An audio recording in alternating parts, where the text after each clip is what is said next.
Yes, you are. Yes, you are. Yes. I've got a huge favor to ask. I feel like my answer is going to be no. I need you to officiate a wedding. What? Yeah. I don't even think I'm licensed to do that. Look, I really need this, man. I don't think you heard what I said. I'm not the guy for this. Come on, I'm asking nicely. Who's even getting married? Please. It's probably been a couple years now that I've been trying to combine the flavors of Korean and Cajun cuisine. Nothing really came to mind, but last week with me doing a semi-Korean Mexican fusion, I thought I could do something similar this time. That is, just adding a few Korean ingredients and flavors to something already established in the other culture. So I'm going to make one of my favorite Cajun staples, which is jambalaya with a Korean twist. Both cuisines are known for their spicy dishes, but a little bit differently. The Korean spice is more of a sweet spice, and the Cajun spice is a really salty spice. The jambalaya recipe I make is really similar to the Cajun Ninja's recipe. I just haven't experimented with it enough to try to make my own recipe, and I'm not super convinced that his recipe can be improved in many ways anyway. So I'm going to start by getting everything prepped, starting with my vegetables. Of course, beginning with the well-known Cajun Trinity. That is a yellow onion, a green bell pepper, and I'd say about 3 stalks of celery. Then I've got about 4 green onions and 6 cloves of garlic. Just going to get a medium dice on all those and save back the greens from the green onions. Combine everything else besides the garlic into a large bowl, and then I'm just going to press the garlic separately because that gets added later. Now onto the meats. This is a very meaty jambalaya and it has 3 types of meat in it. Most people just do chicken and sausage, which is great, but I like the addition of the pork shoulder that the Cajun Ninja does. I'm lopping off about a pound from this pork shoulder and then chopping it into medium-sized chunks. It's just great fatty flavor added along with the other meats. Which I also have a pound of chicken thighs, which I'm giving the same chunk treatment. And lastly, but most importantly, a pound of andouille sausage, which I'm cutting at a slight bias to make it look nice. And as a last bit of prep work, in the first of our Korean ingredients is a little bit of kimchi. This is spicy pickled cabbage, which brings a lot of fermented and vinegary flavors to our jambalaya. Not too far off from the flavors that are already in it, but enough to curb the flavor profile to make it a little more interesting. I'm getting about a cup of that into a glass measuring cup instead of a cutting board because it stains. Chopping it up with some kitchen shears does the job well. I'm going to get a good bit of salt and pepper on the pork and chicken. The sausage is already seasoned. And then I'll be heating my Dutch oven over medium heat and adding some neutral oil. We're going to start by adding the pork because it takes a bit longer than the chicken to cook. Just slowly let that sear and make sure you're getting all sides. And as always, be careful not to burn the fond on the bottom. If you notice that happening, try to scrape that up back into the pot. But after 8 to 10 minutes or so, it's time to add in the chicken. And we're going to continue to sear both of those until both are cooked through and browned enough. I would say it takes another 7 to 8 minutes before you can remove it. And I had to pretty often scrape the bottom because that fond was going to start burning if I didn't, so just keep a close eye on it.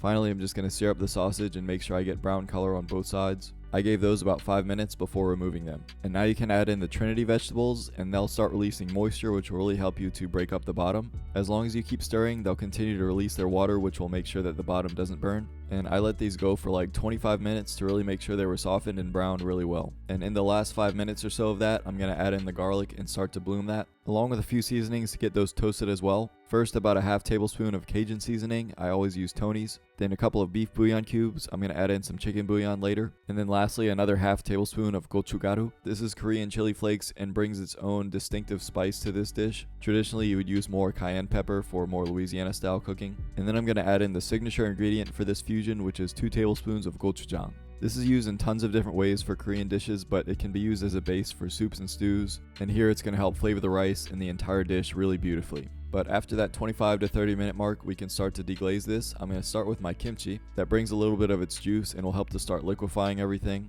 And then comes 3.5 cups of water. And what I always do when deglazing is to start with a tiny bit so I can still see the bottom and make sure it's all broken up. And then you can add the rest. And then I'll add those 2 tablespoons of chicken bouillon paste. Alternatively, you could add just chicken stock instead of the water and skip the bouillon. But then will come 360 grams or 2 cups of long grain dry rice. I know it's typical to wash your rice for any kind of rice dish, but in this case we want to leave the starch on. It's just the way the rice cooks. When it absorbs all the liquid, we don't want to lose the starch because that'll make it less thick and less mouth appealing. And I don't need an excuse to do one less step in my cooking. And then add back in all your meat, and then we're going to hit it with some final seasonings. Traditionally, it would just be more salt and pepper, but we're going to mix it up a little bit to make this more of a fusion.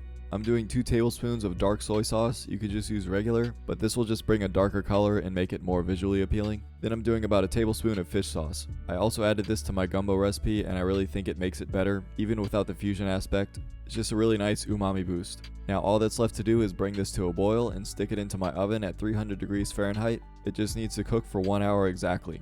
Super simple, there's no need to check anything or make sure everything's cooked through, it's always going to be an hour. When that's done, you can pull it out and you just need to rest it for 5 to 10 minutes before opening, and at that point you can gaze upon your masterpiece. Fluff up that rice and take in all those aromas and get ready to eat. I love the 3 meat aspect of this, like I said before. I can smell all the spices coming out of it, and it's got more of a red color because of all the gochu ingredients we added. Just load yourself up a bowl and garnish with those scallion greens and some Italian parsley. And no Cajun dish is complete without a sprinkling of Louisiana hot sauce. Last week's birria fusion was a huge success, and I can't wait to see how good this one is. Let's get to the taste test. Last week's video was super exciting, and this one's just as exciting. Both of them share the fact that they have fusion between 2 cultures, and one of those cultures is Korean in both. And in this case, we have some Cajun on the other side, which nothing tastes more like home to me than Cajun. Just super warm and comforting, and the spice that we have is my favorite. I love that this one has tons of meat in it. When I used to eat jambalaya as a kid, I would always pick out all the sauces and chicken. Really curious to see how the flavors of the gochujang and kimchi pair with this. Let's dive in. Cheers. Wow.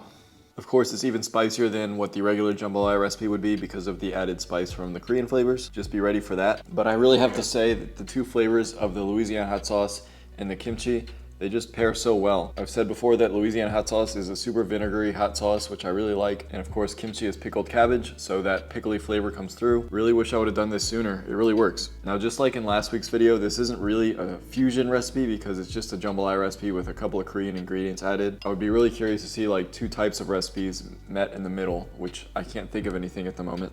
Open to suggestions though.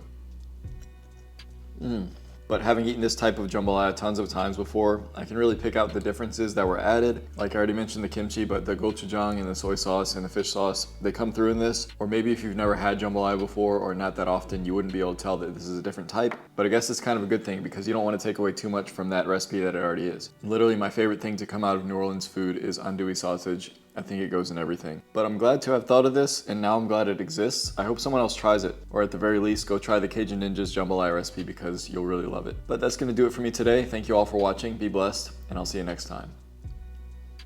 The Koreans might come at me for not rinsing my rice, but honestly, I'm okay with that.